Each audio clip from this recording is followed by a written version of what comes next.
నిజంగా కూడా చెప్పాలంటే పార్లమెంటు గెలుచుడు అల్కగానే, కానీ పంచాయతీలో గెలుచుడు కష్టం. ఎందుకంటే పార్లమెంట్లో మీరు చూస్తూనే ఉన్నారు, కరీంనగర్ పార్లమెంట్లో ఏం చేయకపోయినా ఒక ఆయన గెలుతూనే ఉన్నాడు.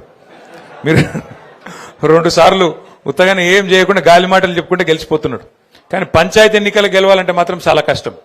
ఎందుకంటే ఒక్కొక్క మనిషిని పట్టుకోవాలి, ఒప్పించుకోవాలి, మెప్పించుకోవాలి.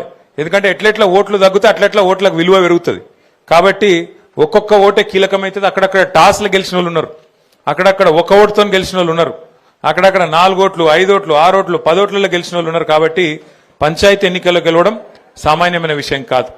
ఇంకోటి మీకు తెలుసు, అధికార పార్టీగా మనం ఉన్నప్పుడు, గతంలో 10 సంవత్సరాల అధికారంలో ఉన్నప్పుడు ఇక్కడ మన సిరిసిల్లలో కాంగ్రెస్ ఎన్ని సీట్లు గెలిచిందన్నాడు. ఇప్పుడే నేను అడుగుతున్న ఆగన్నను, మన రవీంద్రరావు గారిని, యాది కూడా లేదు ఎవరికి. ఎందుకంటే డబల్ డిజిట్లో కూడా రాలే వాళ్ళు. 117 గ్రామ పంచాయతీలు ఉంటే కనీసం 10 సీట్లు కూడా గెలవలే వాళ్ళు ఆ రోజు. ఏది మనం అధికారంలో ఉన్నప్పుడు. ఇలా మనం అధికారంలో లేము, నిజానికి ప్రతిపక్షంలో ఉన్నాం. సరే ఉమ్మక్కకు డౌట్ వచ్చింది మనం అధికారంలో ఉన్నామా లేమా అని, కానీ నాకేం డౌట్ లేదక్క, మా వాళ్ళకు కూడా ఏం డౌట్ లేదు. ఇక్కడ అధికారులు, పోలీసు వాళ్ళు, కాంగ్రెస్ వాళ్ళు, వాళ్ళ దౌర్జన్యాలు, వాళ్ళ కిరాతకాలు గత 2 ఏళ్లుగా అనుభవిస్తున్న వాళ్ళందరికీ తెలుసు. మనం ప్రతిపక్షంలోనే ఉన్నాం. కానీ మీరు యాద్ చేసుకోండి ఒకసారి, ఇప్పుడు గత 20-25 రోజులు ఎలక్షన్లు అయినాయి. కనీసం నేను ఏదైనా గ్రామంలోకి వచ్చి మైక్ పట్టుకొని ఉపన్యాసం చెప్పినా, నేను తిరిగినా ఎక్కడైనా, పోనీ ఫోన్ చేసి ఫలానోళ్ళో కోటేయండి ఫలానోళ్ళో కోటేయద్దని చెప్పి నేను అప్పీల్ చేసినా, పక్కన కాంగ్రెస్ ఎమ్మెల్యే వేములవాడలేమో ఊరూరు తిరిగిండు మైక్ వేసుకొని, తిరిగిండా లేదా? ఇక్కడ కాంగ్రెస్ వాళ్ళు కూడా తిరిగిండు ఊరూరు. కానీ ఏం జరిగింది మరి? 117 గ్రామాలుంటే సిరిసిల్లలో 80 గ్రామాల్లో మళ్ళీ గులాబీ జెండాను ఎగిరింది అంటే ఇది మీ గొప్పతనం, నాది కాదు. పార్టీ గొప్పతనం, పార్టీ నాయకత్వం గొప్పతనం, మీ గొప్పతనం. ఎందుకు అంటే ఇవాళ పార్టీ అంత బలంగా ఉంది కాబట్టి, క్షేత్రంలో అధికారంలో ఇంకొకరు ఉన్నా, కాంగ్రెస్ ఉన్నా, ఇక్కడ మాత్రం కేసీఆర్ గారి మీద ఉన్న ప్రేమ, కేసీఆర్ గారి మీద ఉన్న నమ్మకం, గులాబీ కండువా గులాబీ జెండా మీద ఉన్న ప్రేమతో 80 మందిని మనోళ్ళని గెలిపించినందుకు సిరిసిల్ల ప్రజలకు హృదయపూర్వకంగా నేను శిరస్సు వంచి వారికి ధన్యవాదాలు తెలియజేస్తున్నా. కాకపోతే మరి సర్పంచ్ ఎలక్షన్ లెక్క నన్ను అడిగితే లెక్క కూడా చెప్తా, ఎందుకంటే కొన్ని అనుమాన పక్షులు ఉంటాయి, వాళ్ళకి చెప్పాలి. ఎల్లారెడ్డిపేటలో మనం 14 గెలిచినాం, కాంగ్రెస్ 9 గెలిచింది, బీజేపీ ఒక 3 గెలిచింది.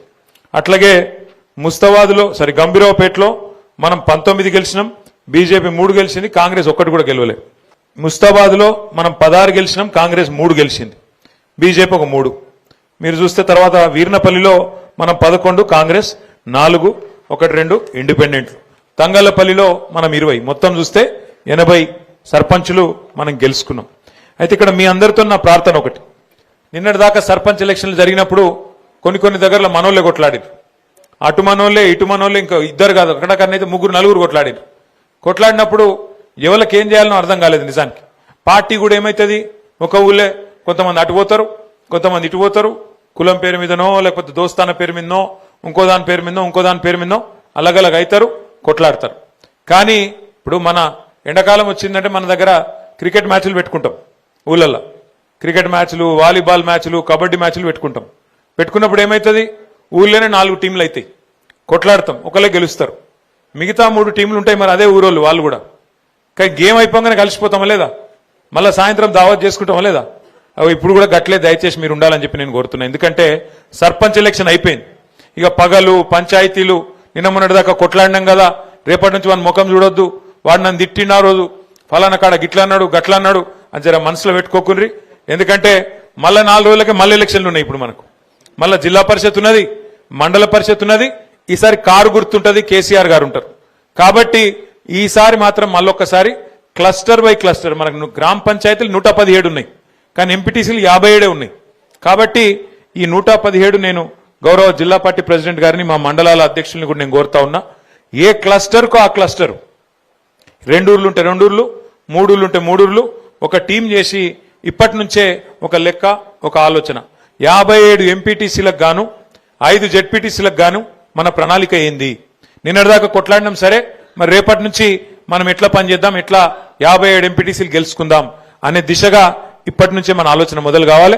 ఎక్కడెక్కడైనా పంచాయతీలు ఉంటే దయచేసి ఇప్పటి నుంచే మండలాల వారీగా సమన్వయం చేసుకొని ముందుకు నడవాలని చెప్పి నేను మిమ్మల్ని కోరుతా ఉన్నా. దయచేసి ఇక్కడ గెలిచిన వాళ్ళు, అట్లాగే ఓడిపోయిన వాళ్ళు, నిలబడ్డ వాళ్ళు అందరికి కూడా నా ప్రార్థన, ఇది పార్టీ యొక్క ప్రతిష్టకు సంబంధించిన అంశం. కాబట్టి మనందరం కూడా ఐకమత్యంగా ముందుకు పోదాం.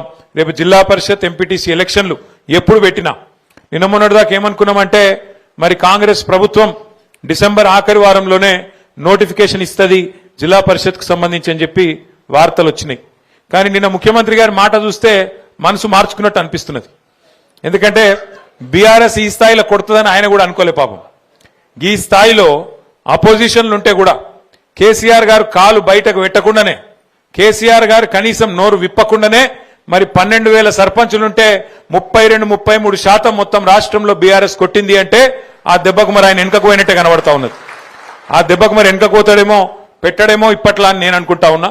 కానీ దబ్బన పెడితే కూడా తయారుందాం. ఎక్కడలో అక్కడ మనం ఇంతజాం చేసుకుందాం, ఎక్కడలో అక్కడ ప్రణాళికలు రూపొందించుకుందాం. ఇక ఓడిపోయిన అభ్యర్థులు ఉంటారు, తక్కువతో ఓడిపోయిన వాళ్ళు ఉన్నారు. మన తంగలపల్లిలో మండల కేంద్రంలో 30 ఓట్లతోనే పాపం అంకార రవీందర్ గారు, గంత పెద్ద ఊళ్ళే 30 ఓట్లు అంటే ఏముంటది, 0.0002% అది ఉంటుంది దాన్ని లెక్క తీస్తే, ఒక గంతతో పోయింది. నేను ఓడిపోయిన క్యాండిడేట్లను కూడా నేను కోరుతా ఉన్నా, దయచేసి మీరు కూడా జనంలో యాక్టివ్ ఉండండి. ఓడిపోయినామని చెప్పి బీరిపోకండి, ఓడిపోయినామని చెప్పి దుప్పటి కప్పుకొని ఇంట్లో వండుకోవద్దు. చలికాలం నాకు ఎరికే, కానీ అట్లా అని చెప్పి ఇంట్లో ఉండొద్దు. ఎందుకంటే ఓడిపోయినాక ఇల్లు తిరిగి థ్యాంక్స్ చెప్పి రావాలి. ఓట్లు వేసిరు మీకు అందరు, గెలిచిన వాళ్ళు చెప్పాలి, ఓడిపోయిన వాళ్ళు కూడా చెప్పాలి. గెలిచిన వాళ్ళు కూడా నేను గెలిచిన కదా, ఇక నేను 5 ఏళ్ళు మళ్ళా ఎలక్షన్ కొట్లాడేది లేదు, నాకేందంటే నడవది. కంపల్సరీ ఇంటింటికి పోవాలి, దండం పెట్టాలి. ఎవరెవరైతే ఎలక్షన్ ముందు కలిసినరో, ఎవరెవరైతే ఎలక్షన్ ముందు ఓటేయమని కోరుకున్నారో, మీరు కోరినరో, అట్లా కొంతమంది మీకు వేయలే, అయినా సరే మీకు తెలుసు వాళ్ళు వేయలేదని కూడా మీకు తెలుసు, అయినా సరే పోవాలి.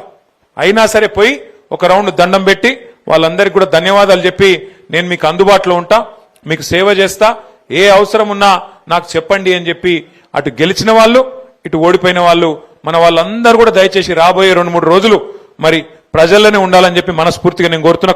పోతారా లేదా? పోతామంటూ గట్టిగా సపోర్ట్లు కొట్టరు దయచేసి ఒక్కసారి. మరి సపోర్ట్లు కొట్టినట్టు కాదు, నిజంగా పోతారా లేదా నేను చూస్తా. తర్వాత ఇంకొక మాట కూడా నేను మీకు విజ్ఞప్తి చేయాలి. సరే, జిల్లా పరిషత్ ఎలక్షన్లు, మండల పరిషత్ ఎలక్షన్లు అవి వచ్చేటప్పుడు వస్తాయి, వాటిని కొట్లాడదాం. ఈ లోపల పెద్దలు కేసీఆర్ గారు కూడా మనకు ఒక బాధ్యత పెడతా ఉన్నారు. సార్ ఏం చెప్పిందంటే, ఒకవేళ ప్రభుత్వం గనక ఎలక్షన్లు పెడితే కొట్లాడదాం, ఎలక్షన్లు లేని పక్షంలో మన పార్టీ మరి జనవరి మాసంలోనే కొత్తగా సభ్యత్వ నమోదు కార్యక్రమం, కొత్త గ్రామ కమిటీలు, కొత్త మండల కమిటీలు, అట్లాగే జిల్లా కమిటీ కూడా కొత్తదనంతో నేసుకుందాం. మంచి చాకు లాంటి పిల్లలు ఎంతో మంది ఉన్నారు, వాళ్ళందరినీ కూడా కలుపుకొని బ్రహ్మాండంగా కొత్త రక్తం అట్లాగే పాత తరం అందరినీ కలుపుకునే విధంగా మంచి బ్యాలెన్స్ తోని కొత్త కమిటీలు కూడా వేసుకుందాం జనవరి మాసంలో. దానికి కూడా దయచేసి గౌరవ సర్పంచులు అట్లాగే ఉప సర్పంచులు, వార్డు సభ్యులు మీరు కూడా పార్టీ పనిలో మీరు కూడా పూర్తి స్థాయిలో బాధ్యత తీసుకోవాలని నేను కోరుతా ఉన్నా. ఎందుకంటే పార్టీ నాయకత్వం మొత్తం మీకోసం గ్రామంలో పనిచేసింది. అట్లాంటప్పుడు మీరు కూడా రేపు పార్టీ పిలిపించినప్పుడు మరి మీదేసుకొని తప్పకుండా సభ్యత్వ నమోదు కార్యక్రమం కానీ, పార్టీ ఇచ్చే మిగతా కార్యక్రమాలు కానీ వాటిలో కూడా మీ పాత్ర పటిష్టంగా ఉండాలని చెప్పి కూడా నేను కోరుతా ఉన్నా.